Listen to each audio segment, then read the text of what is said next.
बच्चों बच्चों बच्चों मेरे प्यारे बच्चों, this side AJ, welcome to my YouTube channel. In this video lesson I am going to cover class 8 maths chapter number 12 factorisation का exercise number 12.2 का क्वेश्चन नंबर 3। 12.1 हमने पूरा अपलोड किया हुआ है इस चैनल पर और 12.2 भी क्वेश्चन नंबर 1 और 2 कंप्लीट कर चुके हैं। डिस्क्रिप्शन में मैं आपको लिंक प्रोवाइड कर दूंगा। बिना किसी देरी के आते हैं क्वेश्चन नंबर 3 के फर्स्ट क्वेश्चन में। सो बच्चों, क्वेश्चन नंबर 3 के फर्स्ट में हम आते हैं। क्वेश्चन कह रहा है कि फैक्टराइज द एक्सप्रेशन। ठीक है, ये एक्सप्रेशंस गिवन है, हमें इनको फैक्टराइज करना है। तो सबसे पहले क्वेश्चन को अगर आप देखें और इस क्वेश्चन में इस प्लस साइन के पहले इस टर्म में देखिए और इस टर्म में देखिए, आपको कॉमन क्या दिख रहा है बच्चों? कॉमन वो होता है जो दोनों में होता है। तो मुझे x कॉमन दिख रहा है, क्या आपको भी x कॉमन दिख रहा है? हाँ बिल्कुल। एक्स स्क्वायर कॉमन क्यों नहीं हो सकता? क्योंकि एक्स स्क्वायर यहां है पर यहां नहीं है। तो जो मिनिमम वेरिएबल अवेलेबल है ना, वो हम कॉमन लेते हैं। चलिए, तो x हमने कॉमन ले लिया, तो यहां क्या बचा? a और एक और x है, तो ax बच गया। ठीक है, यहां से x बाहर आ गया, b बच गया। तो आप देख सकते हैं कि हमारा आंसर आ चुका है बच्चों। x और ax प्लस b जो है हमारे दो फैक्टर्स हैं इस क्वेश्चन के। Okay, is it clear? चलिए आगे बढ़ते हैं, क्वेश्चन नंबर 2 में आते हैं। क्वेश्चन नंबर 2 में क्या हो सकता है? देखिए, 7p square as it is लिख दिया मैंने। 21 को मैं 7 3 21 होता है, इसलिए 7 इंटू 3 इंटू क्यू स्क्वायर लिख सकता हूं। राइट, ऐसा क्यों किया? क्योंकि मुझे कॉमन फाइंड आउट करना है कि कॉमन क्या आएगा। अब आप देखिए इस प्लस साइन के इस वाले टर्म में और इस वाले टर्म में, what is common here? 7 is common here guys. ठीक है, पी स्क्वायर यहां है पर यहां नहीं है, तो हमने पी स्क्वायर को ब्रैकेट के अंदर लिख दिया। 7 हमने ऑलरेडी बाहर निकाल लिया है, बचा क्या? 3q स्क्वायर बचा। ठीक है, इसके अलावा कुछ भी कॉमन नहीं आएगा। तो आपके सामने ये दो फैक्टर्स आ चुके हैं, 7 और ब्रैकेट में P square plus 3q square. यही आपका आंसर है बच्चों। बिल्कुल, हाँ, इतना ही आसान है ये क्वेश्चन। तो आप चाहें तो स्क्रीनशॉट ले सकते हैं और इसके बाद हम आगे बढ़ते हैं। देखिए क्वेश्चन नंबर 3। क्वेश्चन नंबर 3 में आपको क्या क्या कॉमन दिख रहा है? देखिए, ये प्लस साइन है और ये प्लस साइन है बीच में, तो 3 टर्म्स दिख रही हैं, 1 2 3। इन 3 टर्म्स में हमें देखना है कॉमन क्या है। मुझे तो सबसे पहले सब में 2 दिख रहा है, यहां भी 2 है, यहां भी 2 है, यहां भी 2 है, तो 2 कॉमन हो गया। इसके अलावा क्या कॉमन है? x है, यहां भी है, यहां भी है, तो एक सिंगल x कॉमन हो जाएगा। ठीक है, और y यहां है, z यहां है, पर यहां कुछ भी ना y ना z है, तो इतना ही कॉमन आएगा। राइट, अब यहां इस टर्म में बचा क्या? 2x बाहर निकाला है आपने, यहां पे x क्यूब है तो x स्क्वायर बच गया। यहां पे भी आपने 2x बाहर निकाला है, y स्क्वायर बच गया, और यहां पे आपने 2x निकाला है तो z स्क्वायर यहां पे बच गया है। तो ये आपका आंसर है 2x और x square plus y square plus z square. ये दो फैक्टर्स आपको इस क्वेश्चन में मिलते हैं। इसका भी स्क्रीनशॉट ले लें और फिर हम बढ़ते हैं नेक्स्ट क्वेश्चन की ओर। Question number 4। क्वेश्चन नंबर 4 में अगर आप देखें पहले दो टर्म्स को, तो इसमें से अगर मैं एम स्क्वायर कॉमन बाहर निकाल लूं, एम स्क्वायर यहां भी है यहां भी है, तो कॉमन निकाल लेता हूं, बचेगा क्या? यहां पे a और यहां पे b बचेगा। करेक्ट है। अब नेक्स्ट 2 टर्म्स में से अगर मैं एन स्क्वायर को बाहर निकाल लूं तो क्या बचेगा? b और यहां पे क्या बचेगा? a बचेगा। अब बच्चों आप देखिए इस प्लस साइन के पहले, ठीक है, ये जो प्लस साइन है ना सेंटर पे, इसके पहले और इसके बाद वाले टर्म्स में देखिए आप, यहां पे आपको कॉमन क्या दिख रहा है? a plus b, a plus b. बेटा b प्लस a हो या a प्लस b हो, बात एक ही है। तो हम a प्लस b को कॉमन निकाल सकते हैं अगेन। फिर यहां पे m स्क्वायर बच गया और यहां पे क्या बच गया? इस पूरे टर्म में n स्क्वायर बच गया, और यही आपका आंसर है। तो हमारे दो फैक्टर्स आ चुके हैं बच्चों, एक है a प्लस बी और एक है m square plus n square. आशा करता हूं समझ में आया होगा। अगर समझ में आ रहा है तो लाइक जरूर करें, फ्रेंड्स तक शेयर करें और चैनल को सब्सक्राइब करना ना भूलें। आगे बढ़ते हैं, नेक्स्ट क्वेश्चन में आते हैं। Question number 5। बच्चों क्वेश्चन नंबर 5 में आपको कुछ कॉमन दिख रहा है क्या? मुझे तो नहीं दिख रहा है सर। तो क्या करें सर? देखिए, अगर ये ब्रैकेट मैं हटा दूं तो मैं क्या लिख सकता हूं? l plus m plus 1। अब अगर इन दोनों टर्म्स में से मैं l निकाल लूं बाहर, ठीक है, तो m प्लस 1 बच जाएगा। और यहां में से या इन दोनों टर्म्स में से कुछ कॉमन नहीं है तो मैं 1 निकाल लेता हूं, तो m प्लस 1 बच जाएगा। ठीक है, इज दैट क्लियर? समझ में आएगी नहीं बच्चों? बोलो। ठीक है, इस प्लस साइन के पहले इस वाले सेक्शन में और इस वाले सेक्शन में देखिए तो m प्लस 1 कॉमन दिख रहा है बच्चों, तो मैंने m प्लस 1 अगेन कॉमन ले लिया, और यहां पे जब m प्लस 1 कॉमन लिया तो l बचा और इस वाले सेक्शन में 1 बचा। ठीक है, ये बीच में प्लस साइन नहीं होगा guys, I have written this by mistake. ठीक है, तो आपके पास दो फैक्टर्स आ चुके हैं, एक m प्लस 1 और एक l प्लस 1, और यही आपका आंसर है। स्क्रीनशॉट ले सकते हैं, फिर हम बढ़ते हैं आगे। तो बच्चों क्वेश्चन नंबर 6 में आ चुके हैं हम। अब यहां पे देखिए, ये क्वेश्चन पहले से ही कॉमन देकर रखा है आपको।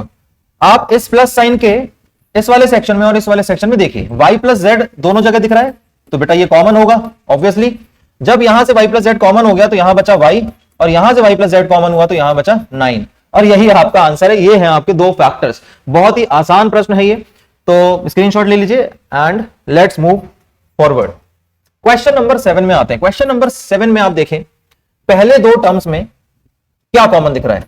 5 कॉमन दिख रहा है और y कॉमन दिख रहा है। अच्छा 5 क्यों कॉमन ले लिया? क्योंकि 20 की अगर आप बात करें तो 5 की टेबल में आता है ना, 5 4 20, और यहां तो 5 है ही। y एटलीस्ट एक सिंगल y कॉमन है, बचा क्या? यहां पे y बचा, और 5 4 20 होता है तो यहां 4 बचा, y ऑलरेडी बाहर आ गया तो y माइनस 4 आ जाएगा ब्रैकेट के अंदर। अगेन यहां पे इस सेक्शन में और इस सेक्शन में दोनों ही टर्म्स में आप देखें तो क्या कॉमन दिख रहा है? मुझे तो 2 कॉमन दिख रहा है और z कॉमन दिख रहा है, करेक्ट है। तो हमने यहां पे देखिए माइनस साइन यहां पे कॉमन लिया है और ब्रैकेट लगाया है, तो अंदर वाले की साइन बदल जाएगी, ये हो जाएगा माइनस की जगह प्लस 4z, z ऑलरेडी बाहर है, सॉरी 2 4 8 होता है इसलिए 4 बचेगा, और यहां पे क्या बचा बच्चों? 2z कॉमन आ गया तो y बचा। अब आप देखें, सॉरी एक सेकेंड, यहां पे जो साइन होगा बच्चों वो माइनस होगा, साइन चेंज हो गया है, करेक्ट है। ये प्लस था, ये माइनस हो गया, ये माइनस था, ये प्लस हो गया, ठीक है। अब आप देखें कि 5y माइनस 4 यहां पे है इस माइनस साइन के पहले, और 2z इंटू 4 माइनस y है। अब यहां पे कुछ कॉमन दिख नहीं रहा है, पर हां ये समझ में आ रहा है कि अगर ये वाली जो टर्म है ब्रैकेट के अंदर, ये अगर y माइनस 4 होती तो हम y माइनस 4 को कॉमन ले लेते, पर यहां पे उल्टा है। तो हम क्या कर सकते हैं बच्चों? अगर हम एक माइनस कॉमन ले लें, ठीक है, तो माइनस माइनस ये प्लस हो जाएगा और ये y माइनस 4 हो जाएगा। या फिर एक काम और कर सकते हैं, क्या कि यहां पे आप प्लस साइन रखें, ठीक है, और इसको आप माइनस और इसको प्लस ही रहने दें, ठीक है, जैसा क्वेश्चन में दिया था, तो भी हमारा काम हो जाएगा। कैसे? हम इसको रीराइट कर सकते हैं, 5y माइनस 4 प्लस 2z, इसको भी हम y माइनस 4 लिख सकते हैं, ठीक है। y को पहले लिख दिया है, माइनस 4 को बाद में लिख दिया है, ऐसा हम कर सकते हैं। अब बच्चों यहां पे इस वाले सेक्शन में और इस वाले सेक्शन में y माइनस 4 कॉमन हो जाएगा, तो y माइनस 4 हमने कॉमन ले लिया और 5y प्लस 2z बच गया। तो ये दो फैक्टर्स आ गए हैं। आशा करता हूं समझ में आया होगा, ठीक है। एक बार फिर से आप इसको रिपीट करके देख सकते हैं। हमने क्या किया है बच्चों, मैं आपके लिए रिपीट कर देता हूं। पहले दो सेक्शन में से हमने 5y को जो कॉमन निकाला तो y माइनस 4 बचा, फिर हमने दूसरे सेक्शन में से ये दो टर्म्स में से 2z को कॉमन निकाला, अच्छा प्लस 2z कॉमन निकाला है, ठीक है। तो ये जो माइनस साइन है वो ब्रैकेट के अंदर रहेगा, सेम टू सेम रहेगा, ये भी सेम टू सेम रहेगा, ठीक है। अब 2 4 8 होता है इसलिए यहां पे 4 लिख दिया, माइनस 4, और 2z हमने कॉमन निकाल लिया तो यहां बचा सिंगल y। इस माइनस y प्लस 4 को मैं y माइनस 4 लिख सकता हूं, ठीक है, रीअरेंज करके, और y माइनस 4 को यहां से और यहां से कॉमन अगर मैं निकाल लूं तो 5y प्लस 2z बचेगा, और आपका ये आंसर आ चुका है। स्क्रीनशॉट ले सकते हैं। फिर हम बढ़ते हैं आगे। तो बच्चों क्वेश्चन नंबर 8 में आते हैं। क्वेश्चन नंबर 8 में देखें आप, पहले दो सेक्शन में व्हाट इज कॉमन हियर।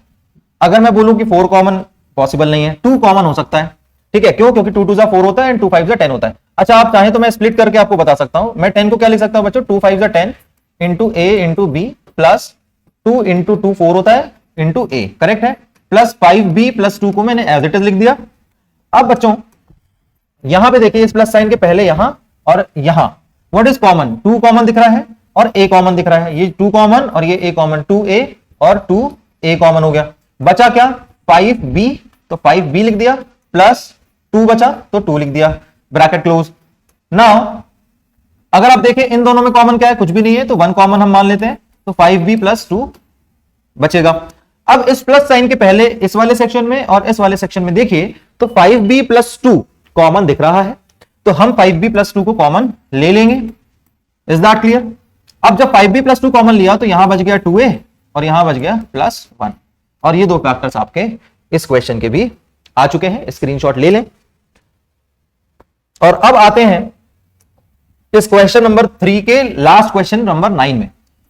यहां पे बच्चों देखें पहले दो टर्म्स में मुझे कॉमन क्या दिख रहा है, चलिए फाइंड आउट कर लेते हैं। 6 को मैं क्या लिख सकता हूं? 2 3 6 होता है, 2 into 3 into x y, minus 4 को मैं क्या लिख सकता हूं?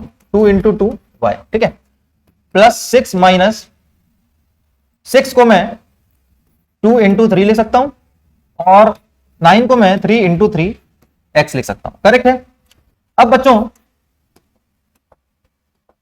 माइनस साइन के इस वाले सेक्शन में और इस वाले सेक्शन में देखिए क्या नजर आ रहा है आपको नजर आ रहा है कि सर 2 कॉमन है, ये 2 और ये 2, 3 यहां है पर यहां नहीं है, एक y कॉमन दिख रहा है, तो मैंने 2y को कॉमन ले लिया। यहां क्या बचा 3 और x, मतलब 3x माइनस यहां बचा 2, तो ये आ गया आपका कॉमन। अब इन दोनों में से हमें कॉमन लेना है, तो 2 यहां है पर यहां नहीं है, एक 3 और एक ये 3 कॉमन दिख रहा है मुझे, x वहां है पर यहां नहीं है, तो सिर्फ 3 कॉमन आ जाएगा, प्लस 3 मैंने कॉमन ले लिया। बचा क्या, ये 2 बचा, माइनस का साइन है, माइनस का साइन लगा दिया, और 3x बचा, तो माइनस 3x आ गया। अब बच्चों ध्यान दीजिएगा, बहुत ही इंपॉर्टेंट स्टेप होने वाली है ये। क्यों? क्योंकि 2y 3x माइनस 2 को मैंने एज इट इज लिख दिया। अगले स्टेप में अगर मैं सोचूं कि 3x माइनस 2 यहां है और यहां भी 3x माइनस 2 हो जाता, तो मैं उसको कॉमन ले लेता और हमारा आंसर आ जाता। पर यहां पे 3x माइनस 2 नहीं है, 2 माइनस 3x है, मतलब साइन चेंज है यहां पे देखिए 2 में माइनस लगा, यहां पे 2 में प्लस लगा, यहां पे 3x के सामने प्लस का साइन है, 3x के सामने माइनस का साइन है, मतलब साइन रिवर्स है, चेंज है। तो हम अगर एक माइनस साइन कॉमन ले लें, अगर हम एक माइनस साइन यहां से कॉमन ले लें, तो बच्चों ये प्लस और यहां से अगर हम जो माइनस कॉमन लेंगे वो प्लस माइनस मिलके माइनस हो जाएगा, 3 एज इट इज आ जाएगा, और ये जो है ये चेंज हो जाएगा, -2 हो जाएगा, 2 की जगह -2 और माइनस 3x की जगह प्लस 3x हो जाएगा। अब बच्चों अगर मैं इसको रीअरेंज कर दूं, इसको इस वाले ब्रैकेट के अंदर वाली टर्म को रीअरेंज करूं, तो क्या लिख सकता हूं मैं, 3x माइनस 2 लिख सकता हूं। अब आप देखिए इस माइनस साइन के पहले यहां भी 3x माइनस 2 आ गया, यहां भी 3x माइनस 2 आ गया है। अब मैं इसको कॉमन ले सकता हूं, तो जब मैंने 3x माइनस 2 को कॉमन लिया तो यहां पे बचा 2y और यहां पे बचा -3, और ये दो फैक्टर्स आ चुके हैं। तो इस तरह से यहां पे क्योंकि ट्विस्ट है, बच्चे यहां पे फंस जाते हैं कि करना क्या है, इसलिए ये एग्जाम में क्वेश्चन आ जाता है, आने के चांसेस बढ़ जाते हैं। जो पिछला क्वेश्चन था हमारा, पिछले क्वेश्चन में भी यही सेम ट्रिक अप्लाइड थी इस वाले क्वेश्चन में, ठीक है। तो ये दोनों क्वेश्चन बहुत इंपॉर्टेंट हो जाते हैं, स्क्रीनशॉट ले सकते हैं, प्रैक्टिस जरूर करें 3 से 4 बार 5 बार, जब तक आपको अच्छे से ना आ जाए, और टाइमर जरूर लगाएं, टाइमर लगा के ही सॉल्व किया करिए, तभी आप एग्जाम के लिए ठीक से प्रैक्टिस कर पाएंगे। अच्छा बच्चों, ये 9th क्वेश्चन था और ये लास्ट क्वेश्चन था। इस तरह से हमने एक्सरसाइज नंबर 12.2 का क्वेश्चन नंबर 3 कवर कर लिया, कंप्लीट कर लिया है। मिलते हैं नेक्स्ट वीडियो लेसन में, तब तक के लिए बाय बाय, जय हिंद, जय भारत।